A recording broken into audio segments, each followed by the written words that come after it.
Welcome to the Eclectic Gamers Podcast. Today is Sunday, May 10th. This is episode 271. I'm Tony. I'm Dennis. Happy Mother's Day. Happy Mother's Day. Yes, to all the mothers listening. Yes. All one of you. I'm sure there's plenty more all than that. All two of you. We appreciate you. I know there's plenty more than that. What's going on, Tony? It has been an absolutely bog standard, normal, nothing special kind of 2 weeks, really. Most of my time has been spent playing on the rare bits that I've been playing. I've been playing the same things I've been playing. Right. So there's really been nothing new in any of that going on. It's mainly been end of the school year type, ceremonies and concerts and all of that stuff type thing going on. Sure. Yeah, no, that makes sense. Yeah, I haven't done much either. It's been, I think last week, every work day I got home late except one. Like I only left on time one day. And went straight to sleep. Yeah, but it wasn't like anything was like dramatically bad or anything. It was just it's just kind of been a long week. I haven't played Outer Worlds 2 this weekend. However, last weekend earlier in the week, I was able to finally get to the next planet. So I have made progress. So good. Baby steps. But that's been pretty much it. So good news is we actually have some pinball topics. I know we have video game topics. And of course, we have a few listener emails that have come in to give us the content that plants crave, like electrolytes. Just electrolytes. That's right. Very tasty. So, speaking of tasty, we got an email, Tony. I didn't tell you about this, but I'm telling you now. We got an email from Stern inviting us for the exclusive pinball media showing of their upcoming Cornerstone. Da-da-da, da-da-da. That's my breaking news. So, yes. And they can't see your impression of what's that movie that Michael Jackson based some of his Smooth Criminal moves on. The Prince, I think it was, where the guy, I don't know. It's been showing up in Reddit lately. So anyway, Wednesday, May 20th. The reason I bring this up is I now, knowing this, fully expect that Stern will reveal the title of the game publicly this month at some point. I don't know. There's 10 more days after that. There is, but 10 more days feels like plenty of time to at least do a teaser. Maybe. So I think we're going to see the official announcement of the next game before JJP's. I already thought that, but this gives me even more confidence. We can see the announcement of the announcement for the next game. Now, I could be wrong. JJP tomorrow could go ahead and announce what their next game is to get out in front of this. That would be par for the course. But if it's not ready, then I don't know why you would. But I guess Stealing Thunder is a big part of it. Yeah, there's a lot. That's their new game, Ready Player One.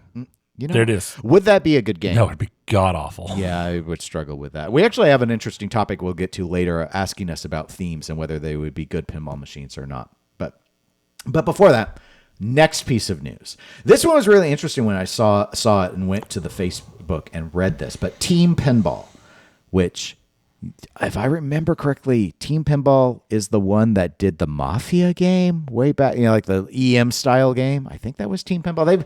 They've been involved in doing pinball stuff for quite a while, actually, since those early days. But they put out a Facebook post, I think it was about 3 days ago now, regarding issues with Pedretti Gaming. So in our internal notes, Tony, I have the entire Facebook post, all of it. So I'm just going to read some highlights from this Facebook post. For many years, Team Pinball has worked with Pedretti Gaming to provide hardware and software solutions for their Funhouse and Whirlwind 2.0 kits, and for the Funhouse Remake machine. Team Pinball has also been working on several upcoming titles, including a remake of Capcom's Big Bang Bar. After careful consideration, we believe we owe it to the pinball community to publicly explain what happened with the Big Bang Bar remake project from our perspective.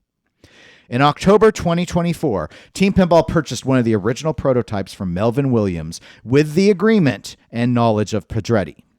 In 2025, we shipped our prototype to Pedretti and traveled there personally to finalize the machine using version 2 PCBs. During this process, Pedretti updated several physical elements of the machine, including the cabinet and replacing the blank whitewood playfield with the final printed version, which had also been designed in collaboration with Melvin Williams back in 2022. Afterward, we continued working remotely together until communication suddenly stopped. Initially, we believed this delay was related to Predator production. Later, we were informed that the Big Bang Bar remake would be postponed to 2026, which we accepted as additional time for refinement was not a problem for us. Following this, we requested the return of our prototype so we could continue polishing and finalizing the software ourselves to prepare the machine for production. Our intention was always to return the machine to Pedretti afterward, exactly as we had done during normal business cooperation. The answer regarding the return of our prototype was no. After another period of silence, we were ultimately informed that the prototype would not be returned because it was considered Pedretti's property. This directly contradicted the previous statement that they wanted some kind of contributions for the costs they spent on modification on our prototype in order to return it. Our estimated loss is approximately 90,000 euros. At this point, we do not intend to continue with expensive legal action. However, we believe the community deserves to know our experience and why we are no longer involved in this project as well as other Pedretti-branded projects. So, those are the highlights I wanted to note. The post itself is massive. I'm not including a link in the show notes because the Facebook linking I always feel is really weird. You guys can just search for it if you want to read the whole thing. But okay, I didn't know about this relationship. I'm sure it's been in stuff that I've not read closely or did, and completely went in one ear and out the other because like the remake kits or the Funhouse remake, that's not like Team Pinball's been selling those. But what do you make of all of this? I don't even know where to start. But, right? But it was weird, and I was like, It is a very large level of strange. There is so many facets to it and so many possible different directions it could be coming from. I'm with you. I don't know where to start. Other than it seems like poor business interactions between companies, leaving bad taste in people's mouth. But it's pinball, so everybody will glom onto their favorite, whichever group is their favorite or whichever group gives them the stuff they want, and they will be the ultimately perfect angels who did nothing wrong. Mm-hmm. Yeah. Now, I want to ask you kind of like as a hypothetical. So they've noted in their statement, Team Pinball did, that their loss was approximately 90,000 euro. Now, that's not the prototype is worth right. As a machine is worth 90, like it wasn't a $90,000 prototype. It was that includes the purchase price of the prototype. It also includes like the DMD frames, the custom electronics, the development of the PCB. Right. So again, I can kind of see it because I don't know how exactly it would shake out. But like if you were considering, we poured all of this in and your decision has cost us 90,000 euro. So when is it big enough that you would actually do a lawsuit? Because that seems like a lot. It does seem like a lot. I wonder though if it's not one of those things where my assumption, and this is purely just me speculating, is that they talk to lawyers and lawyers are like, this is going to cost more than that to litigate, even if you win. I have one of two guesses. My first guess is they didn't talk to any lawyers and they've just decided they don't want to enter into legal action. And it makes me wonder whether they even feel like this is PR that they put out. Right. Do they actually feel they have a legitimate case, or were they like, we don't even have anything in writing that says we own this and that Pedretti doesn't? Or maybe they had something where there was some fine print that said that you're giving this to Pedretti. I don't know. Right. That's one option. That is a valid option. Another was they may have thought, again, yeah, we've sunk 90,000 euro into this, but the best that would happen if we would win is we'll just get the machine.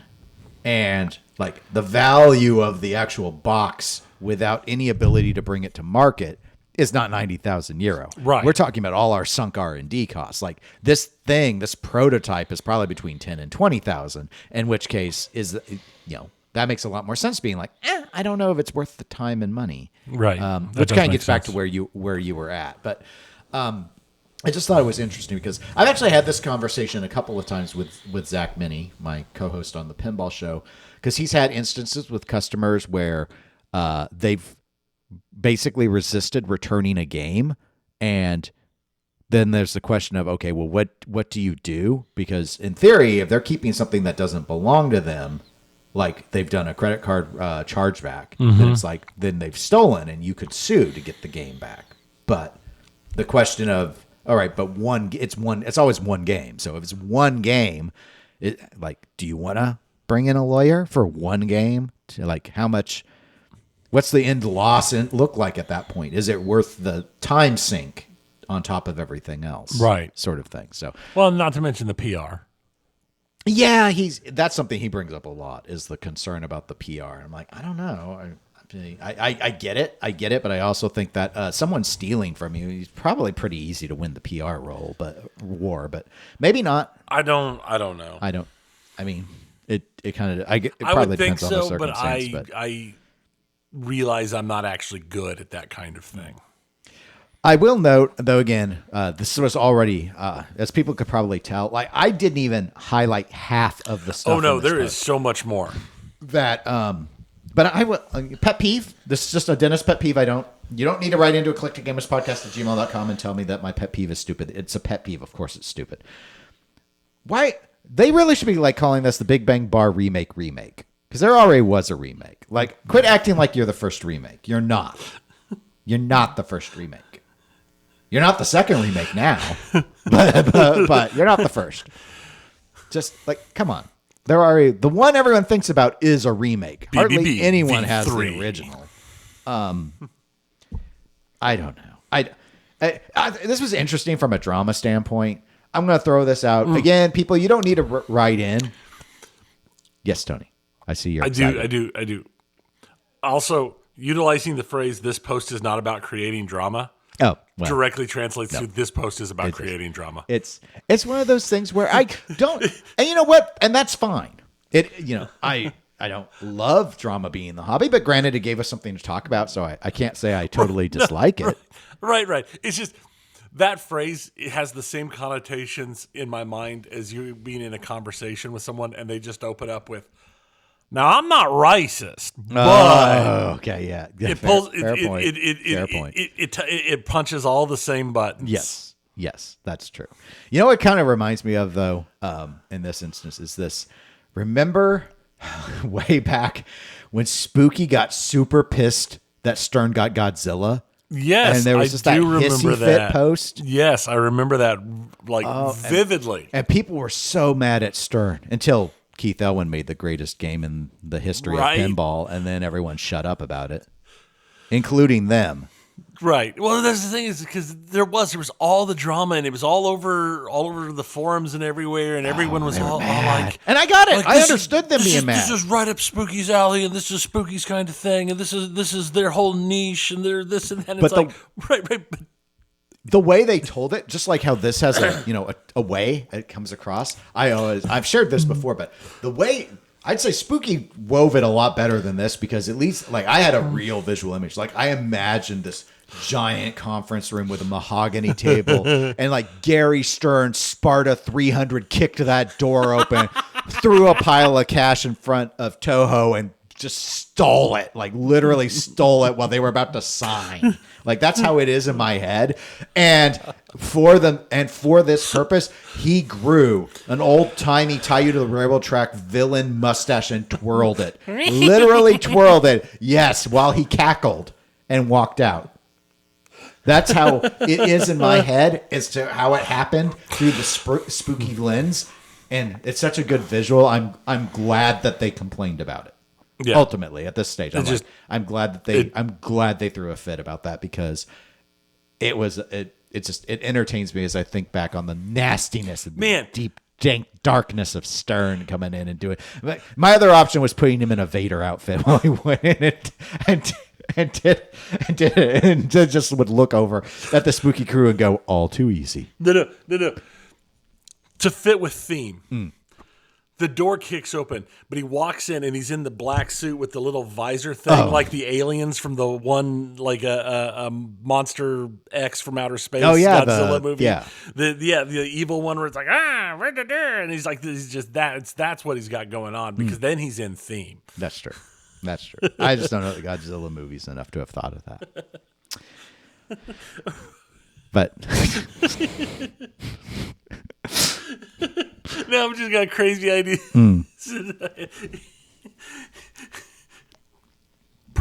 Gary Stern, perfectly normal. Looks just like a normal, nice person. Mm-hmm. Him and his entourage walk in. Entourage, yes. Right. But the entourage is Jet Jaguar and a pair of twins that they hired specifically to dress up like the Mothra girls and sing like his name while he's making his pitch. Okay.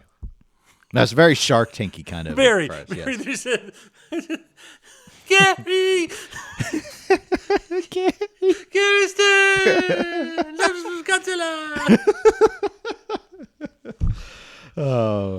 It's too early in the morning, apparently. It's too early in the morning. Well, there were some main news items in pinball. We did, as I mentioned, we had some emails.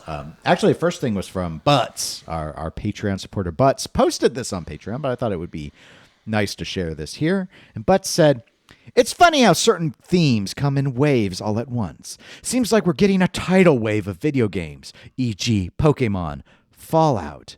I should say Pokemon. I gotta say that right. Pokemon, Fallout, Portal, Halo, Sonic, almost Cuphead. Next will be 80s toy lines, e.g. He-Man, G.I. Joe, Transformers, TMNT, and Hot Wheels were ahead of their time. In a couple more years, Power Rangers nostalgia will be ripe for the picking. But thank you, Butts. Man. It does seem like a wave. It does. There is a serious wave. I kind of... there's a certain phrase they use in Hollywood when like a lot of movies come up about the same time that are all very similar, but I don't remember it off the top of my head. But it's not uncommon to see movies with similar themes come out real close together, like Armageddon and Deep Impact, and Volcano, and was Dante's Peak. Thank you. Yeah, I just had it in my head that, and then Deep Impact. Yeah, all that stuck in my head was Peak. It was something Peak. Dante's Peak. Yeah, no, they're very, but they're not like so close that they're straight up stolen. Right, but people will see it and they'll be like, "Well, this theme's volcanoes. Like, they must have stolen something, right?" And it's like, well, the development cycles and all that are so long. Right. It's not like the company that kicked out Atlantic Rim straight to DVD like the week after Pacific Rim came out. So, but yeah, I think 80s toys could be. I mean. Well, yeah, that's being driven from, there were the rumors of American Pinball having at one point had the license to do He-Man and then didn't. Transformers is what is rumored to be the Stern cornerstone we're going to see later this month. I think we need Thundercats. I liked Thundercats as a kid, but at some point, and this was, I don't know, maybe it was in high school, I resaw an episode and I was like, it's so bad. This is terrible. It's so terrible. What was wrong with me? Or Silverhawks. I don't remember. Silverhawks. It was I had a similar reaction when I rewatched the Bruce Willis film Hudson Hawk. What's your favorite movie? I liked Hudson Hawk as a kid, and then I rewatched it. I thought, "Oh, Bruce, this is really bad." There are still some parts I still really appreciate about it, like what's her name doing dolphin sounds. I'm already blanking on it. Oh, there's so many. It's got David Caruso in it, right? As what he played, Kit Kat. Yeah, he was Kit Kat. They were now named after candy bars. Oh man, yeah, that was. But yeah, one of those things. Email. This one is from Doug M. I want to give some context before I read it because not everyone who listens to this show listens to the Pinball Show. But he wrote in because Zach and I on the latest episode of the Pinball Show had a discussion where we talked about Spooky's limited release model and how quickly Beetlejuice sold out and all of that. That's plenty of context for you to kind of know where this is coming from. But Doug writes as follows. Hi, guys. Touching on a topic you discussed earlier in the week. Dennis, in regard to Spooky making games that are unobtainable to the enthusiast. There was a time when you could go to a pinball show or on location and play a machine. If you decided you liked it enough, you could contact your distributor and buy one for your home. Today, at least for some games with highly desirable themes, see Beetlejuice, you can no longer do that. You must commit before the game is even officially announced. And you are absolutely right. That upsets collectors to the point where they don't even consider buying from that manufacturer anymore. I suppose it would be slightly better if after the game sold out, the manufacturer featured a prototype of the next game that they are going to produce at a show. But no, instead, they brought 20 games to TPS, I think it meant TPF, that nobody could even buy. I don't think they did that to rub it in our faces, but man, it sure felt that way. Came across to me like this. Spooky. Hey, look, come play our cool game. Customer plays game. Customer. Amazing. I love it. How much? I want one. Spooky. Sorry, we sold it out before you knew it even existed. Customer. So why are you here promoting the game? Spooky. You want to buy a Scooby-Doo? At least with wristwatches, Rolex keeps making the model. If you wait long enough, you can get one. Pinball?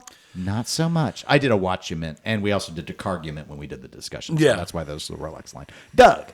All right. Thank you, Doug, for that statement. Yeah, actually, someone who listened to the pinball show, Zach had just told me about this yesterday, made a thread on Pinside talking about his and I having our discussion about Spooky. It was actually a very tame, there were plenty of people who disagreed with my perspective, but it seemed like a pretty polite discussion. I read through wherever the thread was yesterday. I read through it. It was like 3 pages of just people they're all over the place. Like some people are like, this is Spooky's doing the right thing. Like the next downturn is whenever they can't. So Tony, because I know you don't listen to the pinball show. My argument was basically Spooky's got a problem. And the reason I say they have a problem is my understanding is Spooky, based off their behavior and things I've heard with people who've had discussions with them, they really, really do care what the customers think. The problem is the customers think I can't buy games from you unless I pay overpriced secondhand because this speculative LE limited based model is screwing me over when you're doing themes as popular as Beetlejuice and making so few units. I didn't have a solution. I gave a couple. Like if Spooky, Spooky keep doing this is working just fine for him. But my argument was Spooky has a choice. If they want to keep people happy, they can do one of two strategies. The less popular strategy, in my opinion, is just raise the prices on your games to try and. Well, now it's Tony. Tony had the immediate reaction, but I mean, okay, if you're going to be like Rare. Why let the flippers make all this money? Some people feel that this will just mean the flippers will just raise their prices. But honestly, there are breaking points. What's $1,000 more is an argument sometimes I hear people make. All right, well, what's $5,000 more? We know at some point it's serious to people. So you either just raise the prices up and then the demand is going to go down. That's my point about it, is it forces demand to go down because it's overpriced, basically. Right. No, So- I can see the argument. So that's one argument. The other argument, which I think makes more sense from a consumer standpoint, is I think Spooky needs to seriously consider expanding their capabilities to produce. We know they can build more. They did with Scooby-Doo. But I totally understand. Zach's point was more along the lines of like the scarcity is helping drive things. It helps people want to get Spookies because they know, as we've talked about in pinball in general, like you're not going to take a huge loss if the game is popular and there aren't very many. And we know Spookies run into problems before. Like if you want a Halloween or an Ultraman, can you get a deal? Yeah, you can. So, and it's not really all that long ago. So for Zach, his argument has been that the fear of missing out is in part what's keeping the values higher, and that's part of why the demand is the way it is, which I do think is true. That's how I would summarize his argument. So I don't disagree. It's a question. My point and what Doug was kind of addressing is long term, Spooky continuing to do it the way they are doing, assuming the themes remain killer, and the rumored next 2 themes have been Goonies and Gremlins in whatever order it is. It's like, if you're only going to make 900 and some of them, there are going to be a lot of pissed off people, especially when, through no fault of Spooky, other than setting their limit, there's no choice but to buy it before you, like, The next game, as I understand it, is sold out. We don't even know the name of it. Yeah, and this is my problem with anything is the whole spending so much money and purchasing something sight unseen. Just purchasing a slot for something. It doesn't matter if it's a pinball or if it's a video game or it's a watch or it's anything sight unseen. I have a hard time justifying something along those lines. Going, oh, I don't even know what it is, but I'm already in. I'm guaranteed in. I'm locked in on it. I have no idea what it's going to be. It could be Killer Tomatoes from Outer Space, but I'm locked in. Mm-hmm. Yeah, and with Beetlejuice, Zach, with his distribution company Flipping Out Pinball, tried to deal with that aspect because he doesn't love this idea of people buying things that they haven't seen. So he tried to accommodate and let people get on the interested list, and then he went down the interested list after the game was revealed and said, "Hey, do you want to keep your spot or not now that you've had a chance to see it?" Except because to his knowledge, none of the other large Spooky distributors or any of them that I'm aware of did this. Only Spooky had some that they directly sold, which went like instantly. It was a lot of work, and he only gave them 30 minutes from the. So again, it was like because the issue was no, I understand managing the volume of people that were then calling him saying, "Do you have a game available?" And he can't say yes or no because he hasn't worked his way down the list to see if they wanted to keep their spot or not. So he couldn't say. It would just created a lot of work for him. I told him he shouldn't do that again. I get what he was doing. I get what he was going for. Like he wanted to give people a fair shake. But it was like it just because no one else does it, it just doesn't work that way. So, but yeah, back to your point, like if Spooky, my main thing that I wanted to say is if Spooky continues to want to care what the pinball community writ large thinks about them, this model is not going to be conducive to it. It's just not. They're too popular now. Will it sink again in the future? Maybe, but I don't know. We clearly have seen that in today's pinball market, the collector market, having decent art on a hot theme is enough to get you a certain place. It doesn't matter. It can play terribly, but if the art is even decent and the theme is hot, it'll sell. Yes. Now, the value retention side, because again, this whole selling out, some people are point to Scooby as you could still buy Texas Chainsaw Massacres and you can still buy Scoobies from Spooky. So, they're right that this is a more recent phenomenon. Evil Dead did take a few months to sell out. Here's the thing. In the history of Spooky, lots of stuff sold out. They had to work to sell America's Most Haunted. They did not have to work to sell Rob Zombie. I think Alice Cooper's Nightmare's Castle sold out right away. Mm-hmm. I mean, there were a lot of, maybe not like day one right away, but like they've been selling out of most of their stuff in the history. Again, Halloween and Ultraman, they sold out. Oops. But that's where the value retention side, that's why I think Spooky's been so smart playing it safe. Like safe layouts, fan style layouts, stuff like that, which normally if it was like a Stern, I would criticize for going back to the well with I mean, don't get me wrong. I love shooting a fan layout, but I also don't need every single game to be that.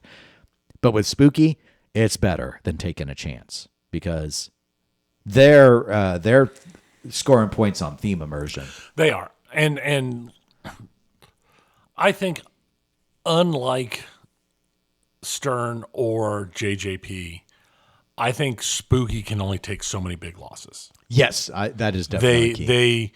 I very much think Spooky has a glass jaw just because of their model and how niche, even in a niche hobby, so much of what they do is. So if they start losing that instant sellout and it starts becoming more and more and they starts getting slower and slower from having one or two bad games in a row, it's going to very severely hurt them and impact them a lot more than JJP or Stern having a bad game or two. So yes, I think that's why a lot of the smaller manufacturers do. This false scarcity thing is not new. Like Barrels does it. I mean, lots of small players do it. And then and then the whole other thing that we've not even touched on is just as the economy softens, these are naturally going to be some of the first things to take the hits. Yeah, it will be interesting to see if the main buyer, how recession-proof they are, assuming we finally see a recession. Again, we've been hearing that we would see a recession for the last 2 years, and it still hasn't technically triggered yet. Right. There are more signs now than there were, absolutely. So I do think, and eventually a recession is inevitable. Like, there's a cyclic nature to the economy. It's just how it is. But You mean things can't go straight up forever? amazingly not. Just ask everyone who's got a bored ape. But yeah, it's just one of those. It's interesting. It's I mean, I don't envy their predicament. And again, they could just choose not to care what the community writ large thinks and accept that and just operate their model and be just fine. Like, I don't think they're going to be broadly punished. But one of my points was, at some point, you're not going to even try to get on the spooky list because you don't want to play the game, like what we've seen with watches. Zach kind of made an argument about trying to, like the Ferrari argument about how Ferraris break down and such. They're not the best built car, but they're still, like, people really strive to get on the list and be able to buy a Ferrari. And my argument is Spooky is not Ferrari. It's not. Yeah. Ferrari has other things going for it. Spooky doesn't. They get a theme that you want that no one else currently has the theme for, but could eventually get the theme. All the other companies have shown that most of the other companies, let me qualify that, have shown they're perfectly capable of having great art. So Spooky having great art isn't something special. Mm-hmm. That's pretty common now, actually, to have great art. Yes, gameplay. We've left the thumbnail, the Photoshop thumbnail art. Yes, yeah, time behind. And Spooky's had great art, I feel, for a long time. Very nice art. But again, now, yeah, we've left the other brands like Stern. Like, when was the last time they had I mean, people have criticized certain art packages, but they like 24 bad. No, they walked away from that a long time ago. Gameplay, it's not generally actually, I can't think of a single year that I ever thought Spooky's gameplay played the best. They have some that I really like. I think Texas plays good. I think Evil Dead plays very good.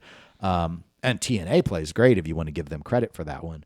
But again, compared to like the Elwins of the world, Harry Potter, like, we played Beetlejuice and we didn't favor its gameplay over Harry Potter or many of the other games. No.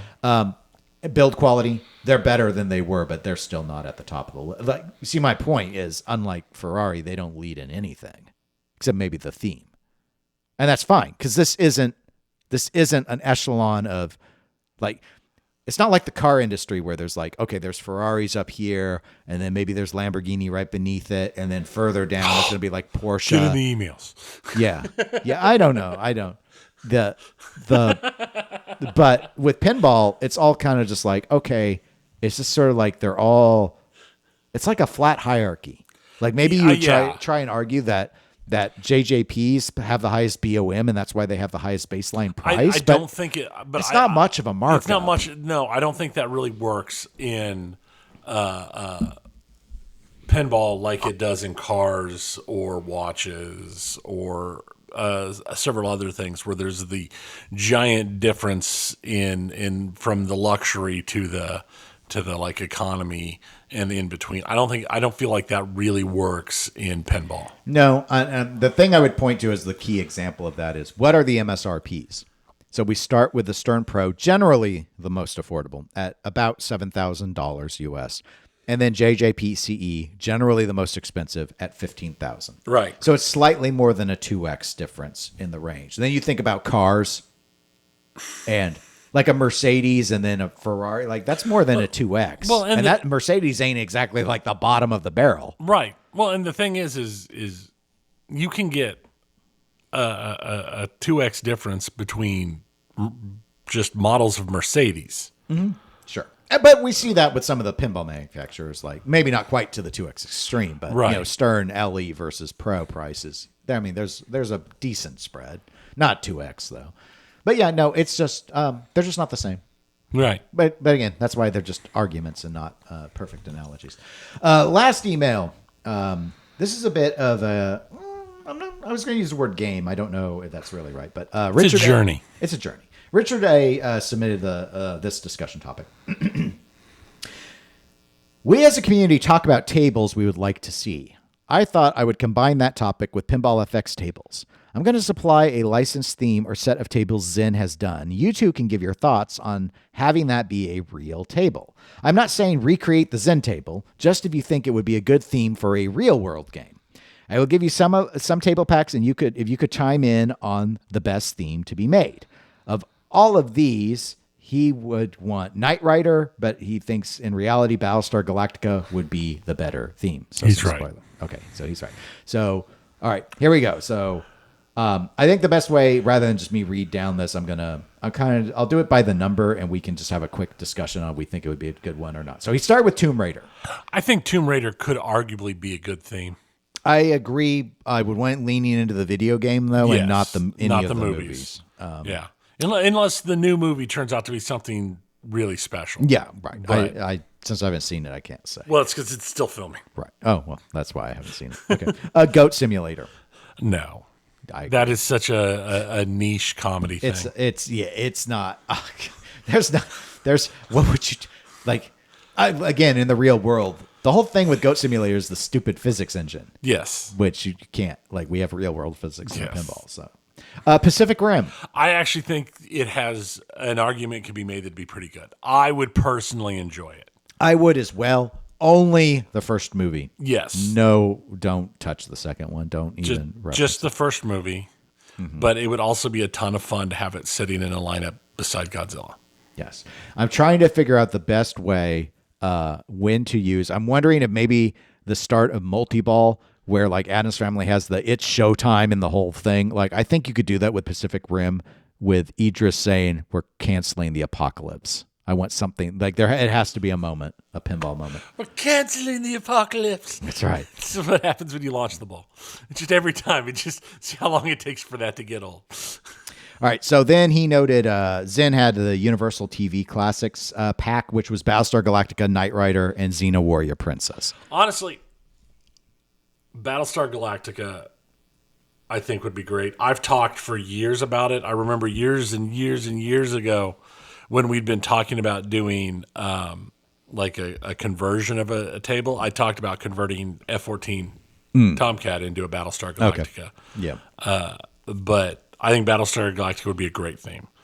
I do as well. Personally, though, I would theme it off of the Remake show, which is the one I saw. Right, which is, I think it would resonate better with people nowadays because that's the one everybody knows. Do you think it resonates? I think Knight Rider sells better in the community at large. I think the nostalgia is stronger for Knight Rider than Battlestar. I don't. Okay. And here's the thing: is we're not talking about it, but I could see Xena being a sleeper. See, it's tough for me because I didn't watch Hercules or Xena, either of them. Right. I've seen occasional episodes, but I didn't watch them. But I think there is a very real argument to be made about it being a more popular show than the original Battlestar Galactica or Knight Rider. I think there's a decent argument. I know it did better than Hercules did with Kevin Sorbo. Right. So it would definitely be better than that. The Universal Classics pack, he noted that Back to the Future and Jaws both are in that, but they've already been done. E.T.'s also in that. That would be a good nostalgia one. Yeah, I'm not excited for it. I was going to say it would sell. It doesn't do anything. It's like this with the spooky rumor about Gremlins. I haven't cared about Gremlins since ever. I think maybe I had a Gizmo toy as a kid. I don't know. Maybe it glowed in the dark or something. I don't remember. No, I think I had those Shrinky Dink things, or what? Not Shrinky Dinks, but the little toys where you put them in water and then they'd get really big. So I had Gizmos and Scar or whatever. Anyway, it was right. Yeah, this is what we had in the 80s, guys. We didn't have money. We did. So we had sponge toys that would get real big if you left them in a cup of water overnight. We had the little sparker things that you push them and the spin around and the pedals would open up and it would throw sparks and you could look at a thing at the spark thing. He noted Princess Bride, but that's come Done. out with P3. Charlie Brown Christmas. No way. Come on. I mean, he's listing packs. I know it's not him, But I know this is more towards Zen. you know what? This is This is me giving Zen the look. Here's the thing. Here's the thing of the it's almost a hypocrisy as I would describe it. But this is, if there was Charlie Brown Christmas, that little sad Christmas tree would be in the game. And people would mod it with a full Christmas tree, Right. completely defeating the entire point of the story. But that's just how pinball is. You guys would gaudy it up. A Charlie telling Brown Christmas. My gosh. Now, everyone knows if you're going to do a pinball theme around Charlie Brown, it's going to be Great Pumpkin. No, it's not. Yes. No. Yes, Great Pumpkin. No. I want it. It's the summer camp, the road No. trip where they're taking the boats down the river. Yeah, I mean- and life is a highway with Snoopy riding his That's chopper. just a spiritual successor to Whitewater, and we can't. No, the Great Pumpkin. It would be better than Halloween. No, it wouldn't. Yes, it. Well, it actually, yeah, would be no, it better than probably Halloween. would. You're right. You're right. I take Okay. that back. Don't, your desire to win. Keep sanity in mind. No, let's be realistic. Now this one. All right. Star Trek. The packs that they did were the Kelvin universe, which of course Stern did a Kelvin universe game based off the first two movies, Deep Space Nine, and Discovery. Discovery, absolutely not. No. Oh, God. God, no. Maybe if you somehow kept it to the first two seasons, No, but just- why would just- you? just Don't why bother. bother? Deep Space Nine is such a great idea, It would be a great idea. especially be. if you could get one or two of the cast to do some call outs for it. Right. But I'm gonna play What? my game. Oh, no, not the game. Hear me out. All right. Hear me out. Hyper ring. The whole table's covered by what looks like a model of DS9, and the main ring is a hyper ring that when you shoot into it, it does the. It's awesome. Pretty cool. And in the back, you've got like a wormhole. So as it spins around, it launches it into the wormhole, and then it shoots out one of a bunch of different exits. It's just awesome. Okay. Done. I think you've won everyone over with that. I win. You did win. Because we have a few more, but probably did win. I knew you'd like the Star Trek one. There's a back called Game Just Night. no. Are these actual games? They are. Terraforming I've Mars, actually played all of Gloomhaven, them, and Exploding Kittens. but I've no. only heard of Exploding Kittens. No. So all right, yeah, I agree. No, they Because I would. don't know what those are. They would never sell. Well, Grimm Tales, based off of the Grimm fairy tales. I wouldn't do a collection of fairy tales. Just do one. right. If there's a good one, like Hansel and Gretel, but can I actually open the glass and eat the house? Well, here's the problem. It's just, I don't. Here's think the any- problem. Nobody cares. Right, but it's pinball.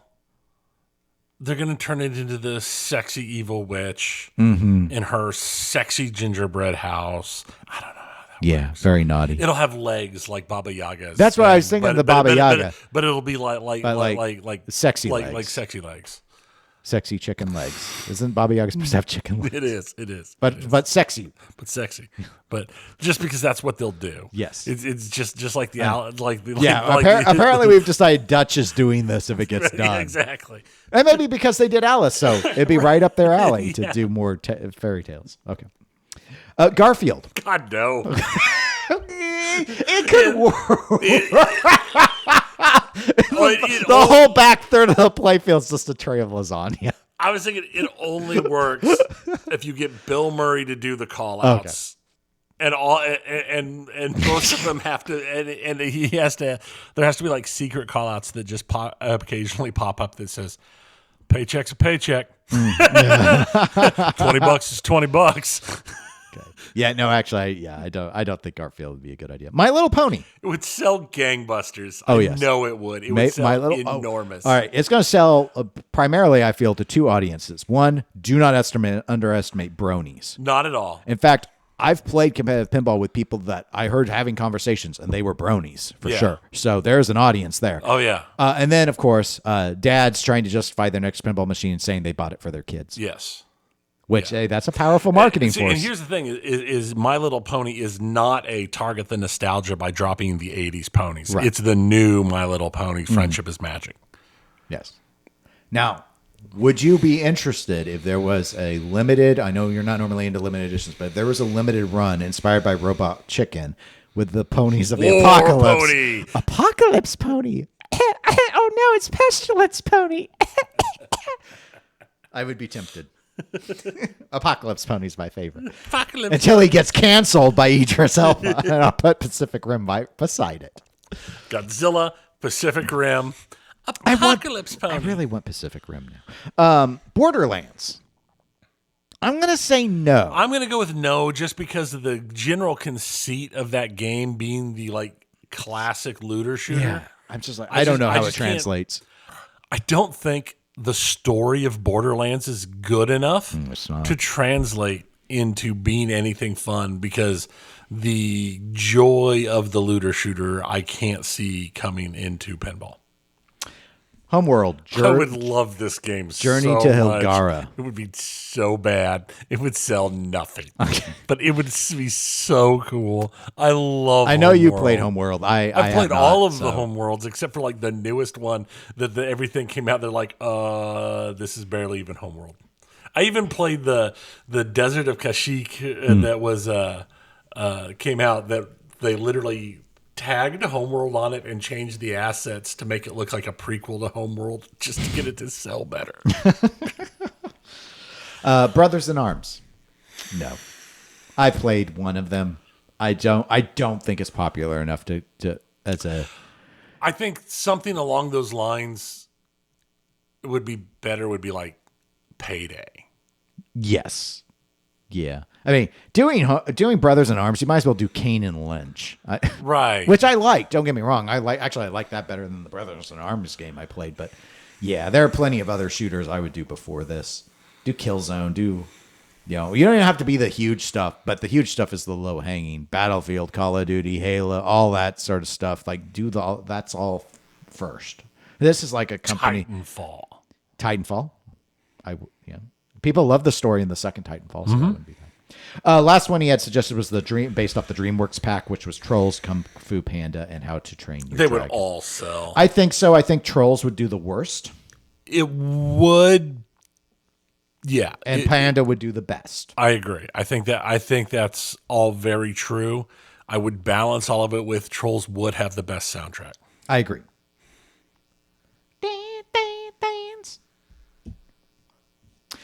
All right, that's it. Garfield. Jesus. Okay. What? If they did it, there are these like meme Garfield comics going around. There's a whole bunch of them. One of them is Garfield without Garfield, which is literally comics, but Garfield doesn't actually exist, and it just shows that like John is insane. Oh, okay. And then there's another one going around out there where Garfield is actually like a great old one. He's like an eldritch abomination. So in the one where Garfield doesn't exist, does Odie exist? I don't remember. Okay, well, I don't remember. All right. Moving into video games, Richard also did supply a couple of virtual pinball news updates that I wanted to touch on real quick for the transition here. One is that Pinball FX3 is now delisted from Xbox and PlayStation, so that's been completed. And Zaccaria has a few releases. They released a new 3-pack of EM Plus games. They released a new Primal Carnage pack, which has 4 games, and they put out a deluxe table. Primal Carnage. Now, speaking of Primal, tell me about Primal Under the Sea. Under the water, down where it's under hotter. the sea. Yes. Everything's scary. Down where you're dairy. Under the sea.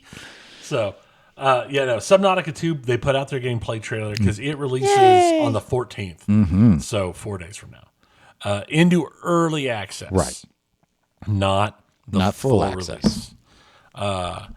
It is a 4-player co-op. The trailer looks interesting, and I've already been told that I'm purchasing it so that we can play co-op per my daughter. So, yay! But she wants to wait till it's out of early access or almost out of early access. I'm kind of that way too. I agree with her.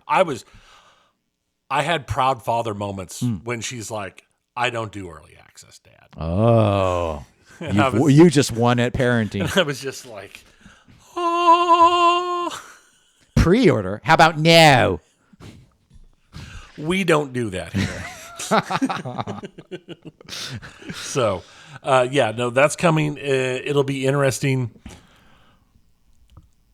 I will say it is going to be early access purchased out the wazoo. And the question is, how many people are buying it because they want to have it and play it and try it and be part of all of that? And how many people are doing it because they want to see the funny of basically making a company go out of business by having to pay a bonus that they tried to break the law to get out of?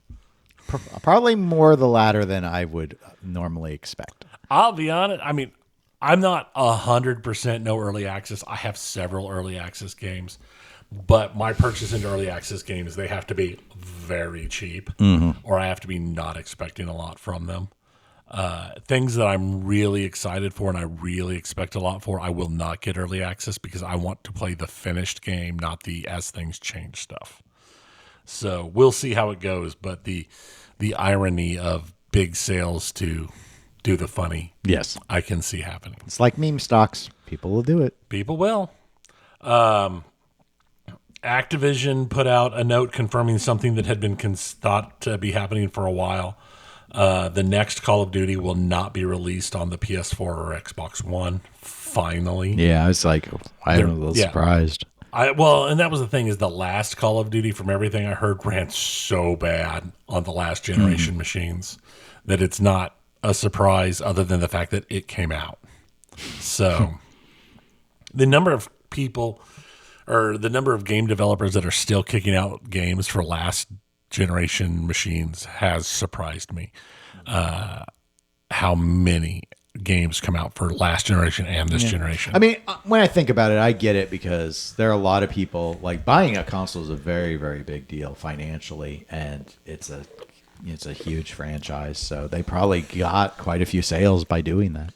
Right. And we'll rearrange a little bit here.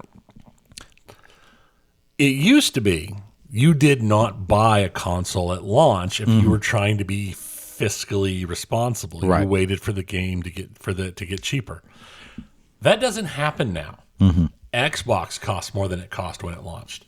PlayStation 5 costs more than it did when it launched. And starting September 1st, the Switch 2 will be costing more than it did at launch. I saw the headline. Because, they've announced they're raising the prices, but they're not doing it until the 1st of September. My guess is that's when they run out of their pre-stored RAM. So that the games that start coming out after September will be ones coming out after the RAM price increase. Thanks, AI. Yay, AI. It's It's bad. It is actually. It's a big problem. It is getting bigger and worse. I saw a meme thing where somebody posted, he's like, "This is why RAM costs $900." And then it was the scene from Aquaman when Aquaman, like, puts on his suit in the middle of a huge fight and all that stuff, and has his trident and all that. Except for AI went through and redid it, so instead of his trident, he had the Sailor Moon staff, and it was a whole transformation sequence where he went into the Sailor Moon outfit. Thanks, AI. Thanks, AI. So it's a thing. Valve's Steam controllers went on sale because those didn't get time delayed when everything else did due to the cost and lack of ability to get RAM. They sold out instantly, and huge swaths of them were picked up by scalpers and are going straight on to the secondary markets. Thanks, scalpers. The scalper issue has gotten so bad. This is only tangentially related to video games, but my daughters there was a Target had a big Pokemon release with a bunch of Pokemon collaboration stuff, and they wanted to get some of it. The line was nothing but scalpers. There was like 40 scalpers ahead of them. Everybody was like maxing out on all of the stuff. They saw people taking stuff out of other people's carts. It was like the bad days of like Black Friday of scalpers grabbing stuff. I've heard stories of the same thing at other Targets happening where there were fist fights and literally people throwing children out of the way because they were trying to look at stuff and they were just sweeping stuff into a cart. It is, the scalper issue has gotten so bad that and that in Japan, certain big game stores when people buy Pokemon cards, their rules now require them to open the Pokemon cards in the store before they can leave the store. They have to open the packs and take the cards out. They can't Interesting. buy and leave with sealed packs just to try and break the scalper issue and slow it down. They also put limits on how much you can buy. Right. I figured they'd do that. So, yeah, scalpers have gotten really kind of crazy on a lot. And it's not just Pokemon stuff. It is, again, these controllers, it's everything. Anything, really, you can see it's becoming a bigger and bigger issue. It's such a trash way to make money. It is. Then then Valve has set up, since all of their first round of stock is sold out, they're letting people sign up on waiting lists to get signed up for the next rounds when they come in stock, but they don't have a date when that will be. So, Xbox is continuing their big shakeups. They are doing a huge change in upper management, bringing in a whole bunch of new staff members. And the old people, the old staff members are either leaving Xbox or being transitioned to other positions. And most of these new managers that are coming up are coming out of most, but not all, are coming out of the AI world. There's people coming from OpenAI and Meta and other AI groups within Xbox that are being brought in. So there's a lot of AI experienced people coming into the upper management levels of Xbox as they're doing their shakeup, moving into the next generation to try and give themselves a better leg up. But at the same time, they shut down their Copilot AI tool that everybody hated. And they said that it doesn't align with the new direction they're going, and that there are other things in the Xbox area that don't align with their new direction, and they're all being looked at to see if they're going to be continued or not. Okay. I did also read about Microsoft broadly is doing a massive severance offer to get a bunch of people out to pay for their new AI efforts and everything. I heard that was rumored. I don't. Okay. I didn't know. It may still be a rumor. I hadn't heard anything yet. But yeah, the rumor was they were going to be offering a major buyout for people moving up towards retirement. Yeah, it was. Yeah, what I saw was yes. I don't recall seeing like what the number of years that you were there or what the seniority thing, like what the trigger was to qualify. But Yeah. the proposal I had seen was that it would be, I believe, 9 months of pay and 5 years of health insurance. That's huge. It is actually. It's one of the biggest things I've ever, especially on that health insurance side. Health insurance for sure. I was like, wow, that's actually a pretty powerful incentive to get people to It is, especially for people that are close. Because I work with people that are working because of the health insurance. That's Yes. why they're still working. I know several people in my groups that I talk to and who I work with that a lot of them are working until 65 just because of the insurance. Yeah. So this would get a lot of people who are nearing retirement there. I mean, 5 years. Wow. Anyway, neither here nor there.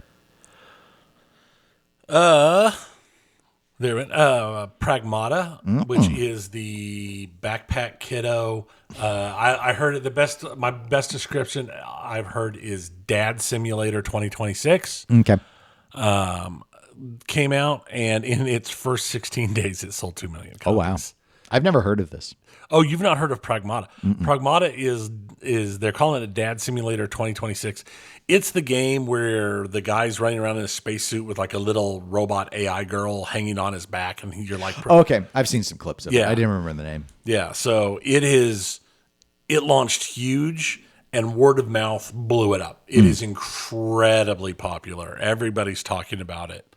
It has taken off, which makes 2 major, enormous games for Capcom in the last, 6 months? Less than a year for sure, because the new Resident Evil Right. is still blowing up. Leon has become more of a meme than he was before. Yeah. We talked a little bit about him last time. We did. So, but this is turned into what's looking to be another enormous hit for Capcom. Well, good for them. Yeah. We already talked about Nintendo's price increase. They did announce in their quarterly report that 19.86 million Switch 2s have been sold as of the end of quarter one. Okay. Wow. So, wow. And they'll probably get a spike here with the price increase. That's my guess. I think part of me almost wonders if that's not part of the reason they put the date out there so much, because where Xbox's price increase and PlayStation's price increases were effective immediately. Right. Nintendo's like, oh, you've got 5 months. Mm-hmm. And everybody's like, guess I better go buy a Switch 2 before it's $50 more expensive. Mm-hmm. So, also, Pacopia hit 4 million units sold and is continuing to be incredibly popular. People love it. They love being a Ditto. Yeah. You can change into anything you want. You just always have freaky little eyes. Freaky little eyes. So, that's all I've really got today. There's a lot of games and stuff have been coming out. I've been so busy. I've not played them. I've not had time to really look too deeply into anything. And of course, your long-standing rule not to discuss Donkey Kong. What? Yeah. Never heard of it. Mm-hmm. Well, if you have heard of it and you want to let us know about it, you can always email us at eclecticgamerspodcast@gmail.com or go to facebook.com/eclecticgamerspodcast. I haven't mentioned Patreon at all today. I got to mention it now. Patreon.com/eclectic_gamers. That's where you can go if you want to provide some financial support to the show. We have 3 tiers, for the lowest being $1 a month. We're available on Twitch and Instagram as eclectic_gamers. We will be planning to be back in 2 weeks. Will we finally have the Stern Cornerstone reveal? I think the title may be known by then. That's what my tummy is telling me, but I'm not completely positive. Maybe. But until then, my name is Dennis. It'll be My Little Pony. My Little Pony. Apocalypse Pony. War Pony. Wow. Wah Pony. My Little 40K. oh, that would be so cool. We said 40K. We need that. That would be a good. 40K would be a good. It would. I'm not steeped in it, but I like the games I've played. Yeah, that would actually be a really good one. That would be a good one. But until next week, you're Dennis. I am. I'm Tony. Goodbye, everybody. See ya.